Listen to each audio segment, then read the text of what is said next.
In this endgame after rook d6, white's rook is very active attacking two pawns and black's is passive, and that's why white is winning.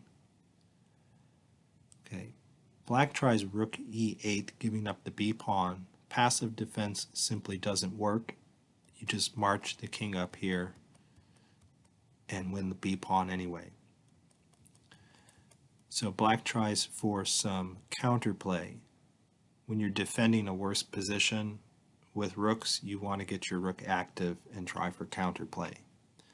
Another possible way to get counterplay is king e7, trying to march the king over to the queen side.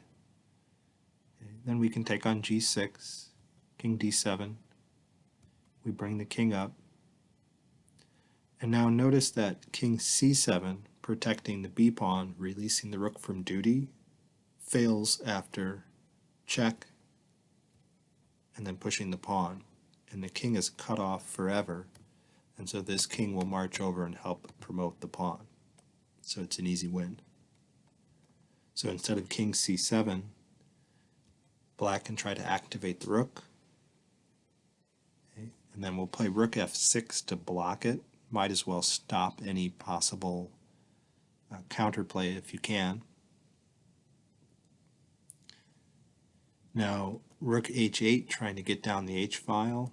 We'll point out rook e8 is simply met by king d5, keeping the rook off of that square. And rook g8 simply met by g6. Taking the rook, of course, doesn't work. The pawn is used as a decoy. So rook h8 was tried. King comes up. Okay, attacking the a pawn for counterplay. Okay, rook takes b6. Rook takes a4. Checking the king to the back rank. Getting the rook over to the f-file. Attacking the g pawn. Bringing the king up with a mate threat here. So king has to move. Now the far advanced b pawn should be easy to queen. Takes. Rook d7 check is a good move. If the king goes to c8, then the pawn checks and white wins.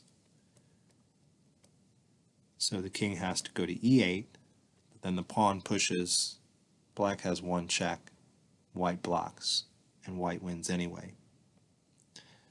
So going back to the beginning, after rook d6, king d7, or king e7 was one path to counterplay, but it didn't work. So let's go back and look at rook e8.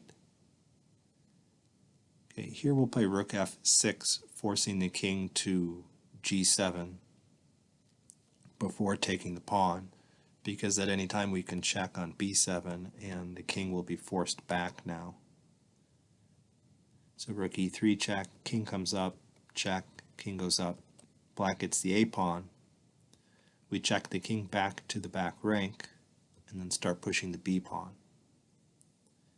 Okay, black goes for the other white pawn, and black knows the b pawn can't be stopped, but he's going to sacrifice his rook for it and hope he can do something with his remaining pawns. Okay, now here it's important that the white king rush over to this side to stop the pawn. It's going to take both the king and the rook to stop that pawn since it's guarded by the black king. This pawn can be picked up whenever you have time to do so. Okay, black gets the sideways opposition here, so we check the king off. Okay, notice black should get that sideways opposition. If he tries just pushing the a pawn, then black just rushes in front of the pawn here, and he can round up the a pawn with his rook at leisure, and the black king can just blockade the other pawn.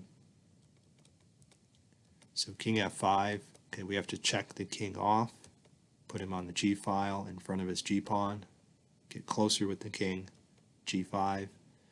Now that the pawn is blocked by the king, it's a good time to go round up the a pawn and then attack the remaining pawn from behind, and the black king has to move and give white the f4 square for his king, and the pawn will fall. So the game is over.